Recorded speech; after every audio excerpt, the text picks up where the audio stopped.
Howdy summer skiers, this is Scott Lacey with Team Mountain Flow EcoWax and US Biathlon. We're out here training in the heat of summer. I'm sure many of you are experiencing this heat wave, and boy is it hot out here in Colorado. Here's a few tips I have for recovery week. Not only are we hitting some of our highest volume this time of year, but the heat can take it out of you as well. So recovery weeks are very important. As we all say, 50% of your training is recovery, at least the value of it. And during a recovery week, you're still actually training. So how do we make the most of that while still recovering? Well, first things first, always carry water.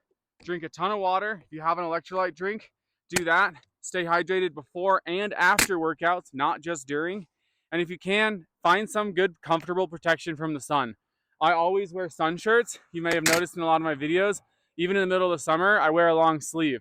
I actually find it keeps me cooler. Not only does it keep me from getting sunburnt, but it also just helps shade me from direct sunlight, especially up here at altitude. Some of these western towns got some altitude.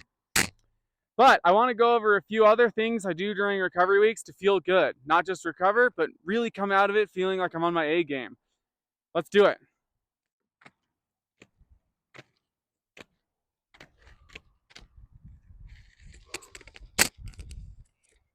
One of my favorite things to do during a recovery week is play with balance.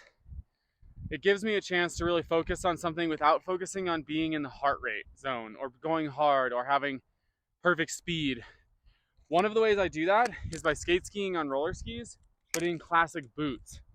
This gives a lot of wobbly, shaky, really high center of feel.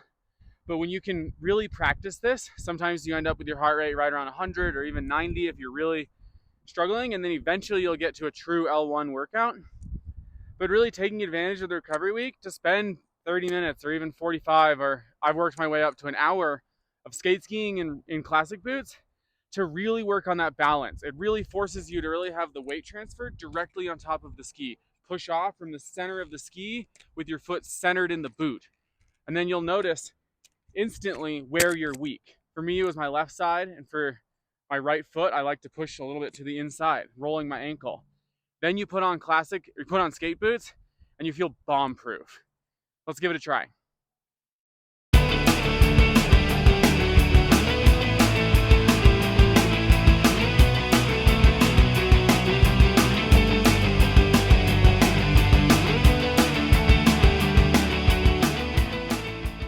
All right, we did some great balance work. I'm feeling real stable right now in my skate boots.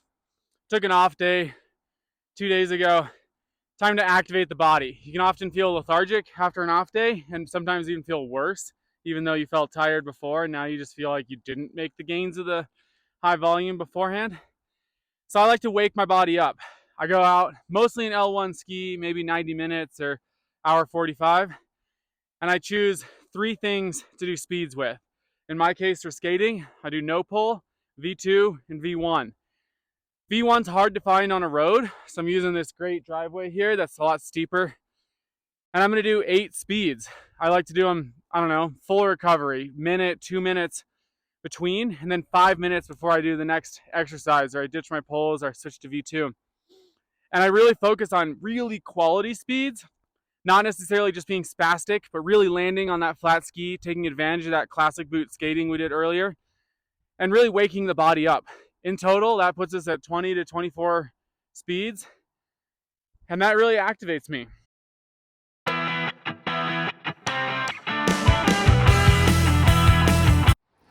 Another thing I take advantage of during recovery weeks is having a little less time on skis and a little more time off skis. This is equally important as training, not just for the physical recovery, but a little bit of equipment maintenance. I take times to really sharpen my pole tips. In this case, I actually just changed them, got really nice ones sharp, ready for the fall as it's slowly approaching.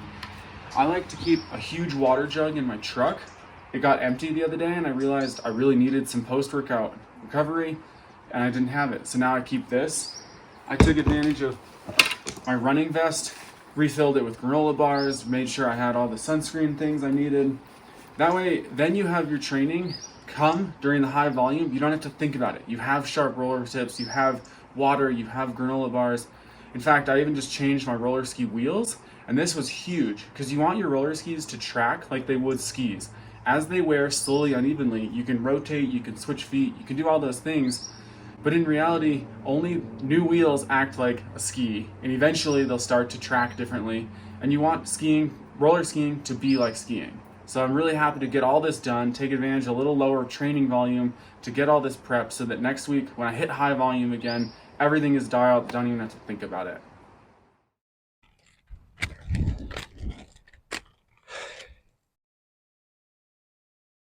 Unfortunately, I'm at the end of my recovery week. It's been great, but I really want to wake up now. I really want to be ready. I have intensity next week. We have summer nationals for biathlon coming up, and I want to feel fully activated. All that recovery has been absorbed. That training all summer is really going to show itself. This is my favorite interval workout to do at the end of a recovery week before I really start ramping it up. It's really just waking up the body, not exhausting it. It's climbing down a ladder going from L3 to L4, starting at 8 minutes, 2 minutes rest, 6 minutes, 2 minutes rest, 4 minutes, 2 minutes rest, then 2 minutes. Luckily, I found a perfect road. It starts decently gradual, it is uphill the whole way, and it gets steeper and steeper, eventually turning to dirt, but I won't even reach that point. Starting with the 8 minutes in L3, maybe at the end of the 8 minutes, you truly reach L4, but just the bottom. The 6 minutes, you want to be in L4 the whole time, but 4 to 6 millimoles of lactate. You're not trying to blow out.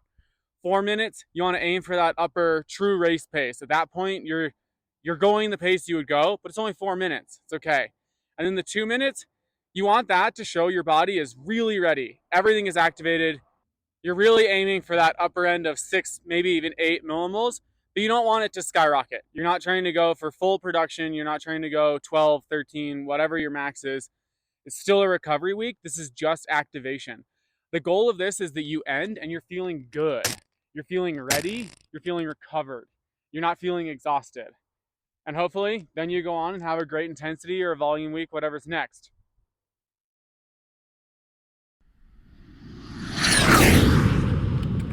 Okay, that 2 minute got hot, but I feel really good, and that was the goal. I really lengthened up my stride, feeling pretty activated.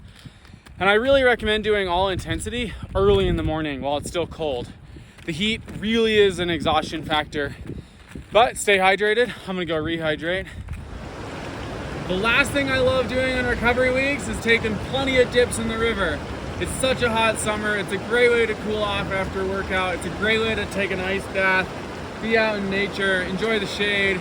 Thanks so much for recovering with me. I hope you guys feel just as recovered and activated as I do. I hope you have a great rest of the summer.